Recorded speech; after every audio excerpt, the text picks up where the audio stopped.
Hello, everyone, and welcome to Linkath BizBytes podcast. This is a new series that we're trying to do. For most of you, you've probably seen some of our YouTube videos, our comedy skits, and other things. So this is the very first time that we're going to try our own podcast series. And we hope that you will learn something valuable from this session. And joining me, Aaron, is Surya. Hey guys, I'm Surya and I'm a part of Linkath as well. So, what Aaron said is right. We're going to be talking about certain topics and issues, and we're going to be publishing them out in a series of podcasts. So, stay tuned to us. We'll be bringing you great content.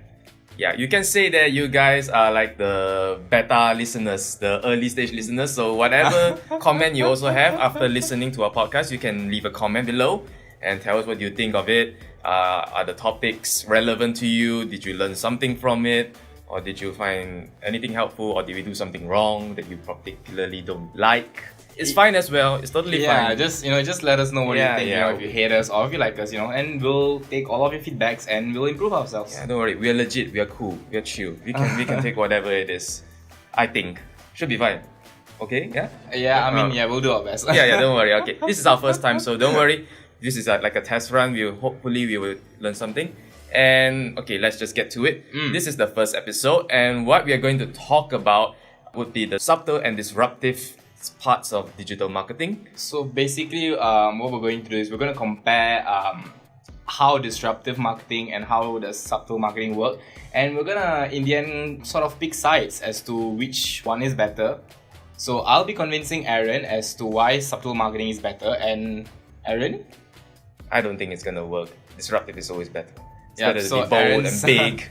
Bold, big, and come in with a bang. It's much better than going soft and all, isn't it? So yeah, Aaron, as you guys heard what Aaron just said, he's going to be a strong advocate for disruptive marketing. So, let's hear your case then. Why do you think disruptive marketing is better?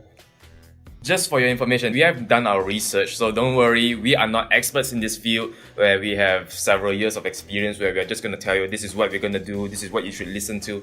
No, we are not coming to you from a thought leader's perspective, but we have done our research. We tried to listen to a couple of thought leaders on our particular topics. So for me, the particular person that I listened to was also a podcast. This guy is Geoffrey Colon. He's the communications designer and social data expert at Microsoft. So yeah, this guy is in the US. I've listened to his podcast to try to get his perspective on what disruptive marketing is. So whatever that I'm talking about is based on my understanding of the lessons and the knowledge that he has decided to record and put it in the form of a podcast. Okay, so what does Jeffrey say?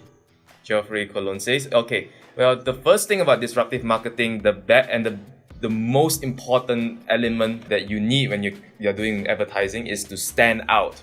And really, disruptive marketing is all about standing out and being different from everyone else in a digital world where there are tons of sponsored posts, ads in YouTube, or even in generic websites where there are interstitial banners and banners that are at the top or the bottom of the screen. These are things that really need to stand out, because otherwise, how are our eyeballs going to move forward? How are we going to look at them if, let's say, it doesn't come? Okay, so if I may summarize your points, your argument is centered around the fact that disruptive marketing has to be very eye-catching, right? So it has to be able to attract attention at first instance. Am I correct? Yeah, that's the first concept, because if nobody notices you, then what's the point? It's just wasted, because imagine if, let's say, you have the best slogan, the best message that will capture the person's attention, but his attention is not bought. He just goes through the page or wherever it is, and then he just misses it completely. And then that's just potential leads being wasted, potential sales being wasted. And really, the important part is about standing out. That's the part of disrupting. It's sort of like to whatever the person is doing, you stop him at his tracks for a few seconds. At least you stop him for a while, and then he starts noticing, oh, what's this? Even if he doesn't buy into the message, at least you disrupt him for a moment to pay attention to us, which is very difficult. In this digital world, it's very difficult for people to stop and pay attention. Usually they'll just mentally block us out. Yeah, I agree with those points, because if you look at the landscape today, there are many competitors and there are many more businesses that are coming up and are moving to the online space. So people are competing for audiences' time and attention. I would say that in my perspective, I'm not actually trying to advocate something that's entirely very different from what you're trying to say. The whole point of subtle marketing is to, of course, like disruptive marketing, to stand out and to also set yourself different from your competitors. But I would argue that subtle marketing is also something more than just that. Subtle marketing actually is very closely related to soft power. So what is soft power? Soft power, it sounds the sort of term your uncle would use to keep his marriage intact. But anyway, soft power actually refers to an ability to get someone or for a company to get somebody to do something without actually using any carrots or sticks in there. I would argue that from my research, what did I find out is that soft power in a brand and in a company can actually come from a few sources. Okay, so namely in their culture, the ideals that they express, their reputation, and their brand identity. So one of the drawbacks to disruptive marketing I find is that disruptive marketing tends to follow trends. What that happens is that it's not wrong to follow a trend, but what happens is that disruptive marketing also is very prone to altering their identity and also sometimes even their values to try to fit in with the current types of influence. So what subtle marketing and soft power actually advocates for is to stay consistent in your values, in your identity, in your image, and how you present yourself in all facets of your business so that you present one consistent image. Yeah, I would agree with that, because for a lot of companies or for brands or even individuals, it's very important to present yourself as congruent as possible. Is that, as what I mean by congruent is you are as honest as you can be with yourself and the audience that you're trying to convey your message to. Because at the end of the day, in this digital world, a lot of people can tell when you're fake or not. They can spot it from a mile away. It's not like back in the days when it's easier to sort of, I guess, emotionally manipulate or to sort of trick people into thinking something else. But with social media and the internet, it's very easy to do those things. Yeah, because back then the buyers had all the access to information, and so they could curate that access to information to the sellers. Had a wealth of information, and they could curate that information to the buyers. But now buyers have all the information that they need. Which is why I can see that the value in subtle marketing, where you're trying to present the brand as it is or the values, so that those who relate to it, you can say that they'll forever be the fans of those brands, because you think like the company, you act like the company, you believe in the same thing that company does as well. So it's a win-win situation, and it's more honest in that sense. Like I say, I mean, I do appreciate subtle marketing and what it does, especially for bigger brands like Apple, Microsoft, even Google. I mean, these are companies that people already know, and so subtle marketing really works for them because they have nothing left to prove to stand out in the market. They already stand out. So all they have to do is just hammer in with all the genuine values, the genuine statements, the messages that will resonate with people very much. However, I would say, while subtle marketing, that it would be the main strength, I do find that smaller companies may not be able to directly take advantage of this approach, because while subtle marketing is good when it comes to painting an accurate picture, it may not have the attention-grabbing finesse to actually grab eyeballs, because especially if you're a small company or a startup, or you're an individual that no one has heard of before, and this is your very first marketing message or ad that you want to bring it out and show the people, well, nobody has heard of you. So how are you going to stand out? I mean, you can be honest with yourself, you can present your values and everything, but if people don't know you, they may not even care. I mean, people care about Apple's values, Microsoft values, because they are Apple and Microsoft. They are big. They provide you with products and things that you already know, that you want. So they have captured your attention from the very beginning, and in a way that's why they can be truthful. But to be truthful at the start, well, unless you pay a lot of money for sponsored posts and things like that, it's going to be really expensive. But even then, when people see it, how are they going to resonate with it unless your message has really stuck into their head? Oh, yeah. Well. Yeah, they caught you right there. That did. But I actually, I That's have. right there. Yeah. Don't worry. I'll be replying you. So again. So I agree with your points, and I think that we have the same goal in mind, right? Which is to create an engaged customer base, right? Whom are hopefully loyal super fans of the brand, right? I just don't think that subtle marketing and disruptive marketing is neither one is better, but my case would still be for subtle marketing, because you brought up a point that you were mentioning that small companies aren't able to do, but my argument is that once the superficiality of that marketing technique is unveiled or is gone, and then what lies underneath is actually going to be revealed to the consumer, and I would argue that that is actually the more important bit for a consumer to see, because like what we agreed on earlier, consumers are wise, so if a brand isn't able to deliver a consistent value proposition to its users, so it doesn't matter how attention grabbing their business or their headlines or their brands are, it still would then backfire on the brand itself for not having established a strong core or a strong base.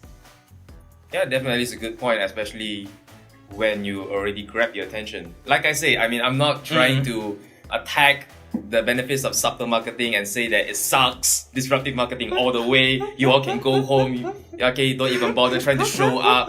No, I'm not meaning that, okay, don't worry. I'm just saying, maybe for smaller companies, the first approach they can probably try is to be bold and big in their messages, because that's what it takes to actually grab the attention away from the established companies. Like imagine you're trying to deliver a message that is bigger than Apple or Microsoft, that you want to grab that eyeball away from them. That's not going to be an easy thing. Even when Apple is delivering a subtle message in their app, and then you are delivering a bold message, it may not even work, because Apple already has the influence, it has the name. That's true. That small company, that mom and pop shop might not even have that name. So how are they going to stand out? So that really is where disruptive marketing can come in handy. I mean, it depends on, of course, how creative you are with the treatment. Is it something that is being thought out of the box? Of course, when it's all said and done, when people actually pay attention to the ad, then the question is, what are the contents of the ad? Of course, there's no point grabbing the attention away when you're just going to give a bunch of nothing, or probably messages that people will probably think of as being too salesy or being very superficial, very fake. And then, of course, in this day and age, when people immediately can tell that it's fake or it's not genuine or doesn't even reflect their values, they're just gonna just stop looking at it. The bounce rate will come into play. People will just turn off the ad or go away from it, or just scroll down in their Facebook feed and just move on. So yeah, I do agree. I mean, for me at least, it feels like disruptive marketing has to come first, and then followed up with subtle marketing when it comes to the content. I mean, even when I listen to this Geoffrey Colomb, although he's talking a lot about disruptive marketing, you need to stand out and all, he also did mention that the message has to be genuine, which is where I can see subtle marketing has its main strength in. So at the end of the day, I guess to all the audience, would still advocate.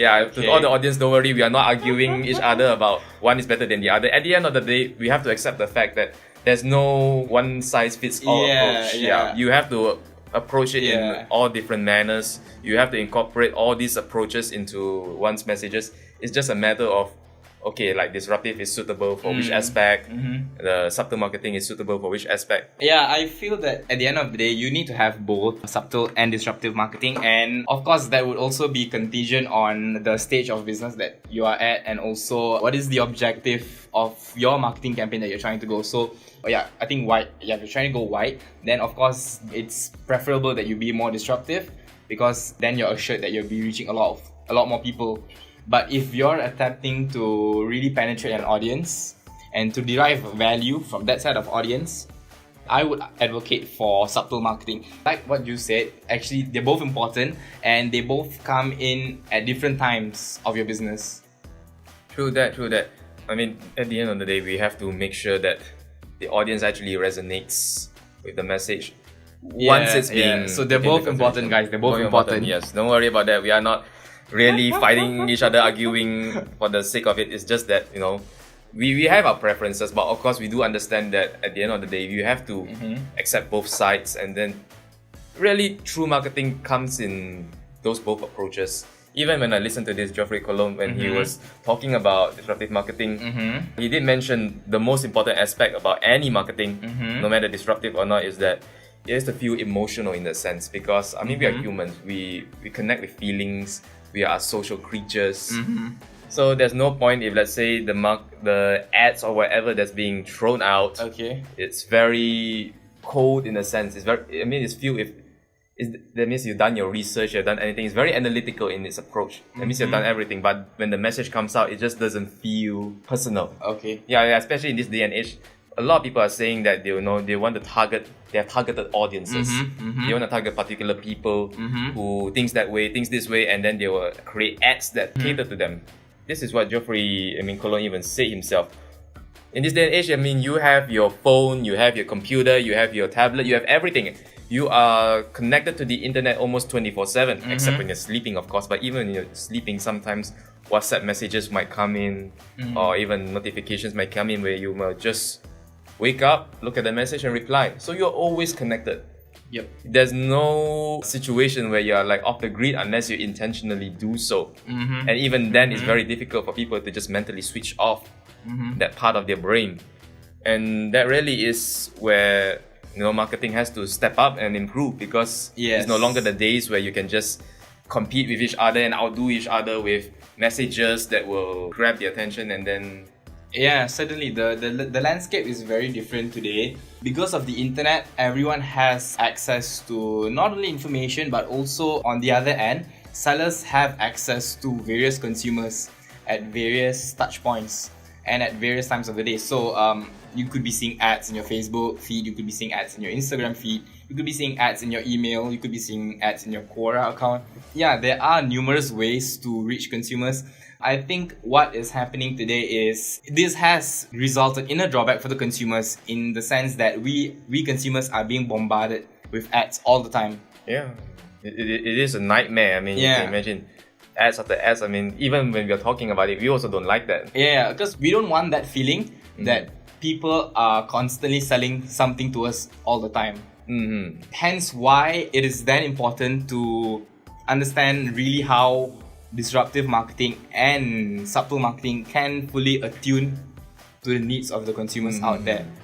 So Aaron, what steps would you recommend for people or for businesses or for brands out there so that they can be a little bit more wiser or smarter in terms of doing disruptive marketing? Well, first of all, I'm not the expert here, so it'll be a wrong thing to say, what do you think, and then what do they have to do, because I mean, I don't have the accomplishments, but I can say... what would you recommend? I have, recovered a couple of quotes that Geoffrey Colon has actually said in the podcast. So I actually directly sort of copy-pasted it into my computer right now as I'm seeing it. And there are a few things that he has asked in terms of the audience when I was listening to it. So these are questions probably that I'll throw it back to you guys. You can think about it and then you see if it makes sense. Okay, this is what actually Geoffrey Colon has asked, and I quote, "What's your emotional intelligence? Do you have empathy for other people?" That's literally the two questions, but it's technically one question. Then he follows up. This is like a question to us marketers. He's asking, what's your own emotional intelligence? Do you even have one? And if you have, do you empathize? Do you relate to other people?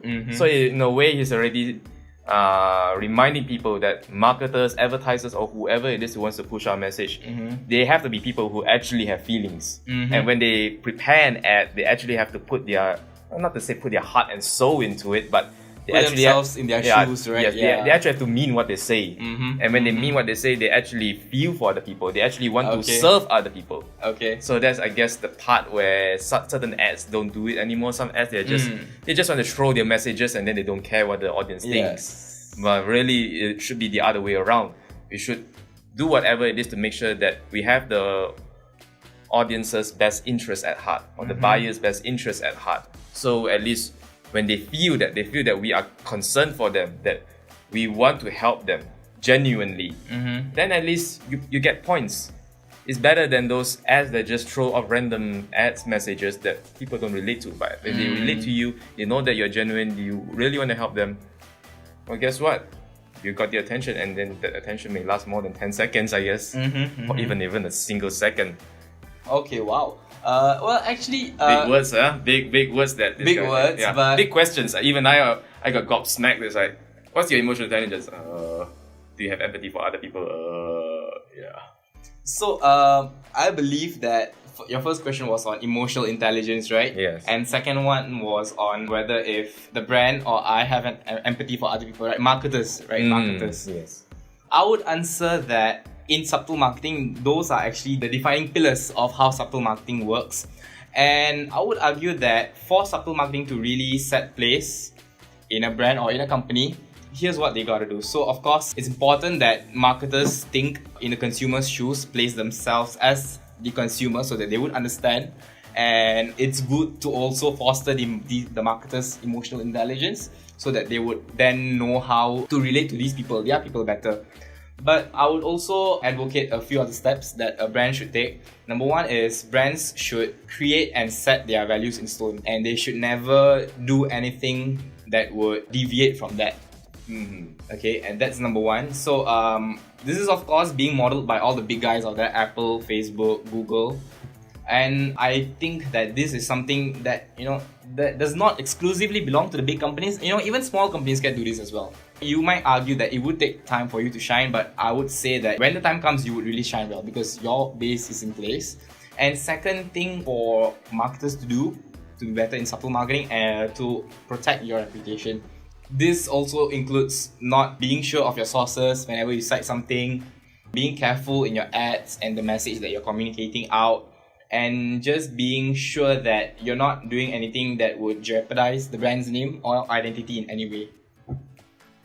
And lastly, keep your message consistent across all platforms. So if you're advocating for best quality, if your brand is the best in quality out there, then confidently communicate that. Or if your brand caters to bearded men only, then confidently communicate that that you cater to bearded men, and keep that message across all your communication mediums. I like that, bearded man. You should open a bearded man's Well, club. I mean, we have beards. So. Yeah, we have beards. Yeah, I'm sorry, you can't even see it, but we have really long, luscious beards for Asians. Maybe one day we'll YouTube our podcast. You YouTube our podcast and you can see how glorious we are. How our glorious beards look like. We say, welcome to the Beard Club podcast. Yes, finally our long-lasting dream has come true. Well, I had fun. Yeah, fun. Yeah, definitely. There's a lot of good points out there that we have already brought out, we have thrown out. But of course, don't worry, this is not just our opinions. These are things that we have done our research. We have actually read articles from experts and listened to podcasts. For me especially, I listened to that one particular podcast by Jeffrey Colon. So I learned a lot about what his perspective provides. And of course, before we... Basically, research materials. These are all the research materials. There's actually one thing I forgot to mention just now. I mean, we've talked so much about subtle marketing, disruptive marketing, and how to approach ads to captivate people. And at the end of the day, there's also that one question that he also asked. Okay. How do you know what people want? And of course, a lot of marketers will be scratching their heads, or they'll be trying to use the analytics, research and everything, the numbers to try to crunch them and figure out what people want, or at least try to predict what they want. Yes. That is the very social media way of doing things that we all know right now. I mean, for the mobile platform. And that's a very common way of doing it. But Jeffrey Colon actually suggested a more human way of doing it. A more let's say a more old school way of doing things. Okay, what do you say? It may not be as convenient to do it, but if you can do this, and if you have the opportunity to, it will actually help you a lot, because it's a very personal way of finding out this information. Do you want to know what it is? Well, yeah. What did Jeffrey say? Alright, and I quote, this is what he says. Shadow someone and observe what they do. Oh, wow. So literally, it's like, for example, if I want to learn what you are doing, I have to sit in with you as you're doing your work throughout that day. For example, if I want to find out what a reporter does, I have to follow this reporter on the field and just shadow him. Just take notes and pay attention to what this reporter is doing. Okay, how does he or she go about to getting his or her news, and how to create those headlines, how to do whatever it is, how to follow this person wherever it goes. When he eats lunch, does he eat lunch with colleagues? Sort or of like living with him. Yeah, sort of like living. If you're living with the person, him or her, it's like not to take it the wrong way now, of course, but you really have to always be on the lookout and follow that person wherever he or she goes. I guess that's why personal assistants are very good observers, and they really know like their bosses needs. or even like personal assistants to celebrities or famous people. Yeah, they really have a lot of this information. Yeah, they dedicate their lives to those people. Yeah, those things, and of course, not to mention journalists and reporters. They have so much information, and why? Because a lot of them actually also follow their subjects on the person they want to interview. Yeah, in depth and in interest. They really follow them, and they really find out a lot of things. So I guess that's the most old school fashion of it, and many of us may not have the opportunity to imagine if, let's say, you're a marketer from Malaysia, you suddenly want to target an ad towards Americans. Well, how are you going to get that luxury? You can't just fly over to the US, sit in with them in their office in New York and do whatever it is. That'd be too expensive. Of course, it's not practical in all scenarios, which is why we have the analytics and the more internet-ish way of doing things. But of course, when the opportunity arises, Geoffrey Colon says this is the most effective approach. You shadow someone, you follow this person, and just pay attention. Just sit down, don't say anything, listen and observe. Observe what the person does in his or her day-to-day job or day-to-day activities. It's a retired person also. Just pay attention, follow this person and see what he or she does. Of course, with the person's consent, don't just stalk the person. That's going to be very weird and awkward. And that's the last point to bring up, because it's really an eye-opening experience, because it's something that we know. All of us know to shadow someone and pay attention, but it's not something we always think about, because we are so caught up in the digital world where we have to do everything with our computers. But actually, it can just be as simple as, can I just follow you the whole day and just see how you do your work? I say I won't interrupt you. I'm just gonna sit by the side. You can do your meetings, you can do whatever. I just want to know what your life is like. Just want to know what do you do, and from there you can really pick up a lot of information, and that information can be really useful. That is research being done on the ground. On the ground, literally on the ground. I believe true marketers who really understand their consumers, they actually embrace this sort of approach and mindset to their users. So if you really want to get around to understanding your consumers more and how better to reach out to them and understand them, then it's better if you put yourselves in their shoes and you start going through their motions of life with them. What a perfect way to summarize it all. So yes, so to all you who are listening, we have just basically talked about quite a few things. If you look at the headline, it says subtle marketing and disruptive marketing, but really it's not a one versus the other or David versus Goliath story. It's more of a story. It's more of a story of David and Goliath working together, hand in hand, trying to reach for a common vision. And that common vision really is the most important part. And of course, how do you want to go about it here and there? We have already mentioned details like the digital world, being bold, being big, being true to your values, delivering honest messages, and of course, how do you figure out how to stay consistent? How do you figure out what people want? That's the digital way of doing it. That's the on the ground approach, shadowing people.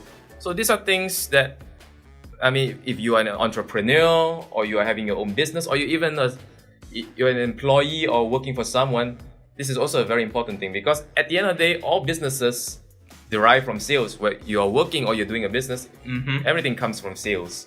That's how you profit, you sustain yourself, you make money, you survive in this world, and then you get to do whatever you want. So that's the most important part, I guess, for all marketers, is really to embrace both different aspects and techniques and turn it into the best way that you can tackle your audience. One connected fusion of strategies instead of just one strategy, one mindset only. So 30 minutes ago, I wasn't thinking that we would come to an agreement, but guess what? We did.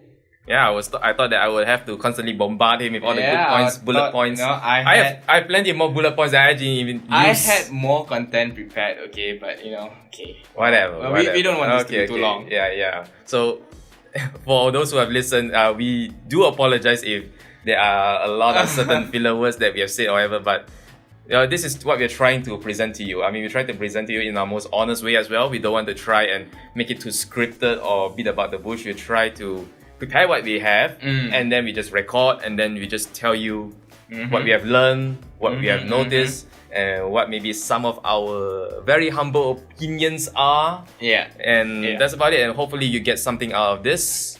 And all the best to you and your endeavors. Be it you are the casual listener here or you are one of our e-partners.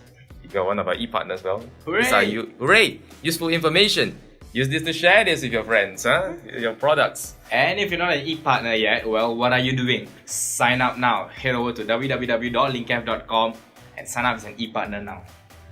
That's a very salesy approach, isn't it? That's not what you want to do, folks, okay? I mean, unless you want to do it very traditional, that's the lesson. So, that's disruptive, that's right? Disruptive, that's the example of being disruptive, but not being subtle enough and honest enough with your value. So, looks like I learned a thing or two after all. Oh my god, that is my message, and then, oh my god. Okay. I think we've said enough. So, anyways, this is what we have for this episode. Subtle marketing, disruptive marketing, and how we can combine these two together to create beautiful, beautiful ads. And this has been Aaron and Surya. Thank you for listening to our podcast. Of course, don't forget to like this podcast. Don't forget to also leave a comment if you wish. You can give us feedback. How do you think this first podcast went? Was it too long? Was it just right? Was it, were we too spontaneous in our way of talking? Do we have good points, or do you like this way of us talking in our podcast, or do you want something more professionally scripted, or do you like this very impromptu, on the spot, tons of filler words here and there? Let us know in the comments. And of course, if you really like this and you found this very helpful, don't forget to share this with other people as well who may benefit from this podcast as well. And we'll see you again. Thank you. This has been Linkath BizBytes podcast. Thank you so much, and we hope to see you again. Woo-hoo.